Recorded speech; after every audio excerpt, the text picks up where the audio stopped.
Welcome to another presentation at the East Trade Winds, hosted by Bernie Franzgrote and Wayne Pratt. The presentation today is titled Unleashing Revolutionary Business Change. Our guest is Dr. Kieth Deats from Recreate. He is the founder of Recreate, is a seasoned business leader with a doctorate in business economics from University College Cork. With experience across 4 continents and 6 countries, Kieth specializes in connecting CEOs and business leaders with their teams to unlock collective potential and drive sustainable growth. A firm believer in humanity's potential, experiential knowledge, and the value of diversity, he now offers business growth and leadership programs through Recreate, blending his rich experience with the world's top thought leadership. I'm just going to give you a brief history of who I am. I'm South African born, and I think they must have dropped me on my head at a very early age because I backed the system all the way. I went into a world of seriously polarized racial discrimination, and I went and saw myself. I worked amongst these people and lived amongst these people, but I wasn't allowed to socialize with them. So I thought, this is absolutely nonsense. But I lived in a community, a South African community, which had European roots, Scottish, German, Jewish, Dutch, French, and then amongst indigenous black tribes like this and the Swazis.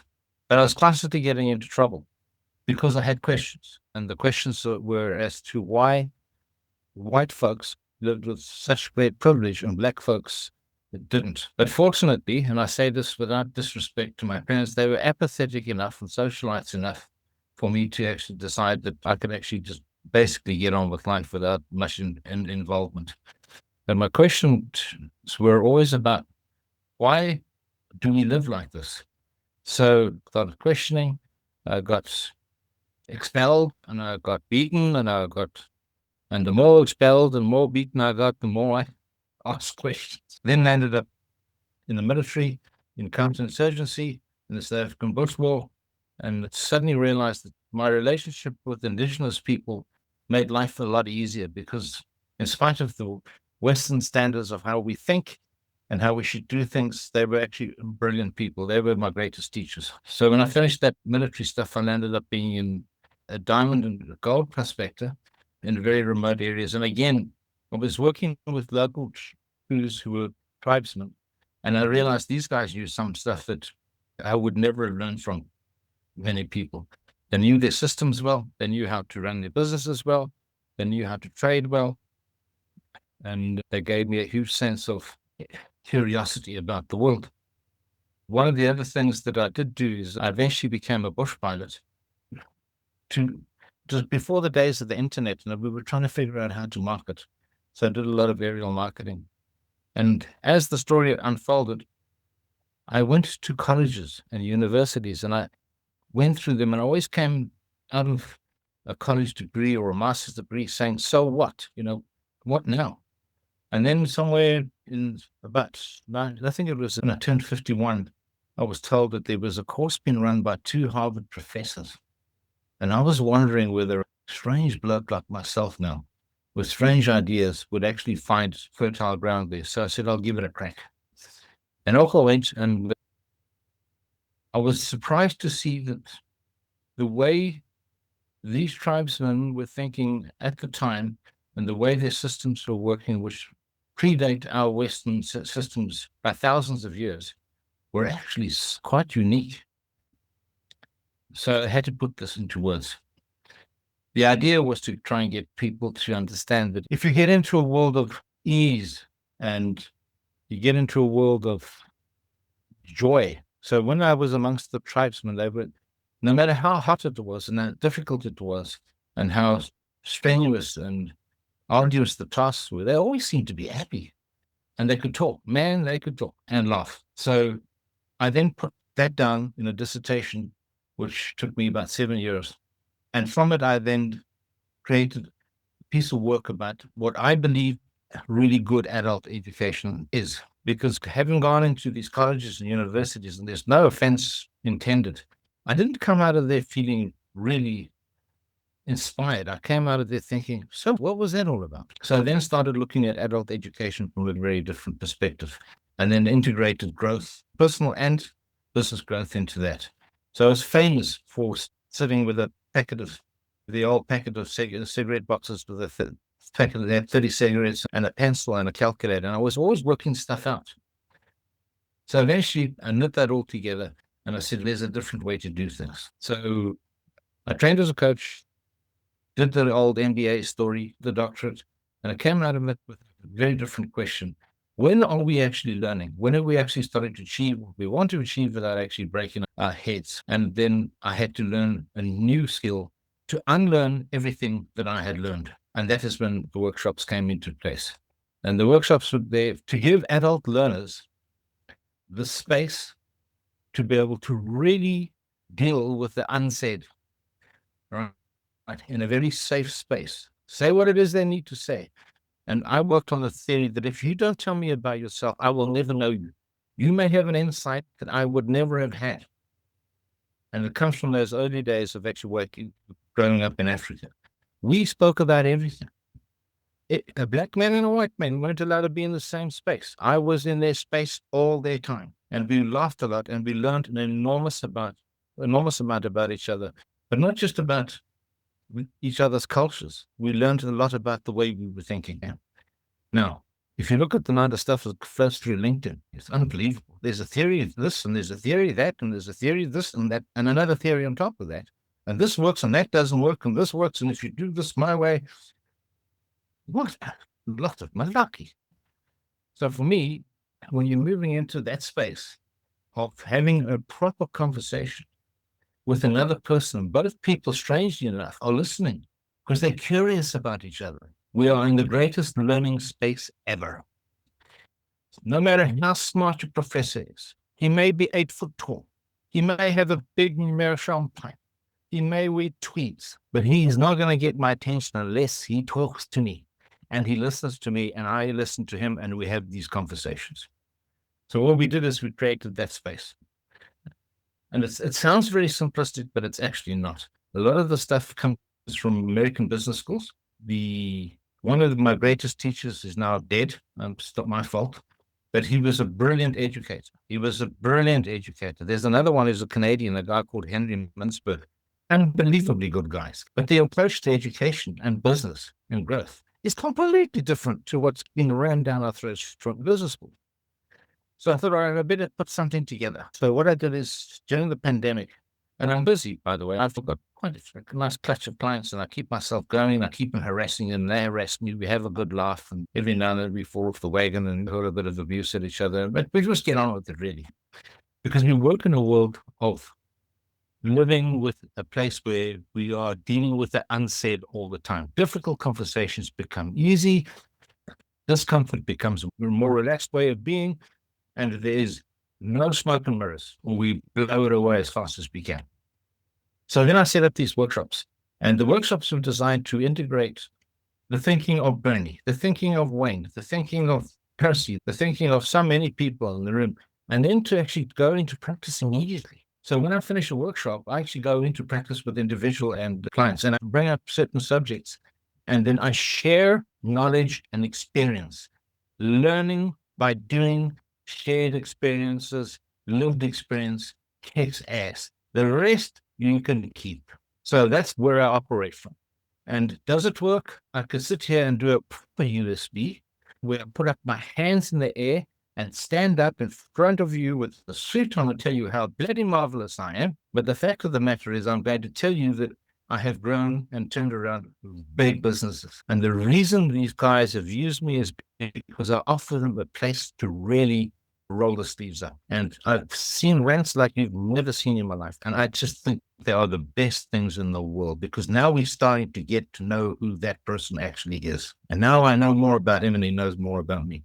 I put together the series, and the idea of putting it together was to really work with game changers. And I'm talking about people who do like to make change for themselves first, primarily as leaders, and also work with coaches and consultants. You can move on after that one. The courses are pretty unique in the way that they actually do work on the interpersonal, relational, commercial issues, and of course the employability of the individuals who attend them. We go into the world of business psychology and sociology and We are even going to the world of cash flow, P&L. And I think I am the nemesis of most chartered accountants. When they see me coming, I say, my God, there he comes again. But I really do know how to challenge thinking beyond the numbers. We build these frameworks and we help people move through them. It's more of a facilitation than me standing up there and being just smart ass and sitting here and making a presentation that is probably easy for you to just read yourself. Obsession, world class. So I search for the best thinkers and I bring them in through either articles and we get into the whole idea of getting people to participate and make sense of these situations as experiential learners. And then, of course, we're not here to fix stuff. We do it in live sessions. So it's not some kind of a him and a thing, and you listen to me and I'm standing up on my pedestal telling you how bloody marvelous I am. There's engagement. This just tells you where we sourced information from. The key thing here is that one of the things that I learned from Africa is that there were very smart people walking around in the bush who actually had taught me stuff. I just felt that education at the level that I have had the privilege of working at should be accessible to everybody, and it should be affordable. And we designed the workshops around that, which means that it's accessible. Some of the guys make a contribution to the workshop, some of them don't, but I never turn a person away because a lot of my learning came from people in the field. So there's leading and uncertainty. That's a nice one if you really want to get in and understand leadership from some very different perspectives.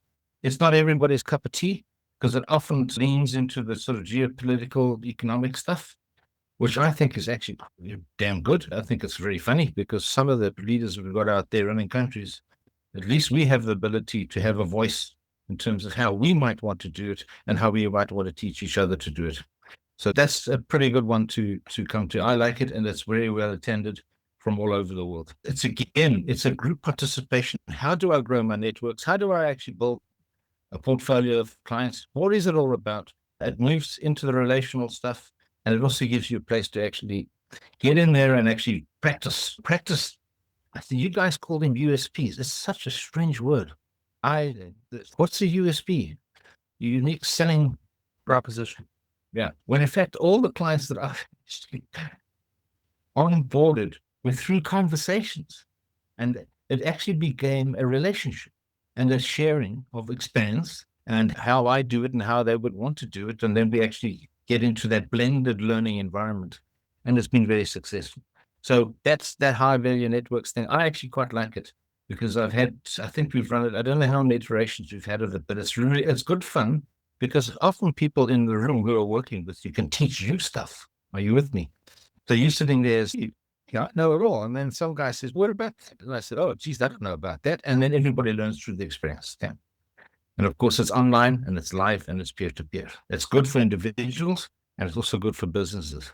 It takes people through through three distinct sort of developmental trajectories, if you want to get all academic about it. It takes us out of the traditional world into the sort of authoring world, and then into what they call transformative world of how we actually think and the way we think changes and how to use it and when. It's pretty good. It's good for coaches, consultants, and business leaders. And I rather like it. And I use it all the time, given that I spent 7 years crunching through piles of information. That is now putting a whole bunch of leaders in a room together and getting them to consult for each other. It's excellent. To me, it's still the Rolls Royce. I act as a facilitator, and I don't think we'll ever really get past getting 8 people in a room, and it'll take 2 days to get through 8 people. And information's there for you if you want it. That's something that we do offer is a monthly subscription, which will give you access to all of the workshops. It will also give you all the material you need. It will give you all the background support that you need. And it will give you the space to debate and dialogue and innovate and all that kind of good stuff. The thing that's key about these workshops is that they are work-related. They are situationally related to your situation. They are usable. And they're iterative, so you can come back and update and update and update and update. And it's not going to cost you $5,000. The key thing that we did is when I started approaching the various universities about the workshops, I found that they were not prepared to put their stickers on them. Are you with me? The badge. But if you come through these workshops and you've been through these workshops, they won't do that because as far as they're concerned, they are not prepared to sell on their intellectual property because they are Oxford or Cambridge or whoever they want to call themselves. I flipped that completely. I said, but hang on, information is free. Knowledge is free. Okay? You just need to know where to go. So I then approached an accrediting body, which is international. And I said to them, I need to accredit these things so that people can certify themselves. So if you're a professional, you can get your certification and you can rack up your 35 CPD points. So that's what that offers. We move on. There's other things that I do, the boring stuff. I do work as a business and executive coach, but I think I'd probably call myself an agent provocateur. I work with businesses, and I have been working with businesses all my life, either leading them or running them or working with the business leaders and their teams. I have an enormous amount of fun, and I think Wayne said something earlier on to me, which I really loved. He says, use the word enjoy. I only do the work I like, and I do the work I like with the people I like. Some people don't like me. I don't really care. I don't care whether they like me or not. I like the work that I do, and it brings me a serious amount of pleasure and enjoyment. Non-executive directorships, I should remove that from that slide. I think it's a thorough waste of my time, and it's a thorough waste of any company's time because there's too much stigma attached to that at the moment, that these guys are experts and people in the room are idiots without them there. But I do offer it from time to time. There you go. But I do know my way around people and businesses and how we get from one place to the other. I'm a great believer in lifelong learning. And I also believe that you can find those resources if you want them and you can get them. And you should be able to use them in your own setting, which is another thing that I do offer. Once you've been through these various accreditations, you can use these courses in any way you like. There is no copyright on it. And although I had to, when I finished my dissertation, copyright the content. But remember, it's my dissertation, it's not theirs. So I have not copyrighted it. I give people access to use this information. The only thing that I would say to you, and I have had to learn to do it, is if you're using somebody else's work, cite it correctly. And that's it. So if there's any questions, I'm sure you're going to throw piles of them at me or you're going to think he's balmy. I don't mind. Either way is good for me. Unlock the full potential of networking with East Trade Winds. Are you eager to connect with our esteemed guest speaker and delve deeper into the ever-expanding universe of connections? Simply scan the QR code now and embark on a journey of endless opportunities. Join us at East Trade Winds, where we gather online via Zoom every Tuesday from 8 to 9 a.m. Eastern Standard Time.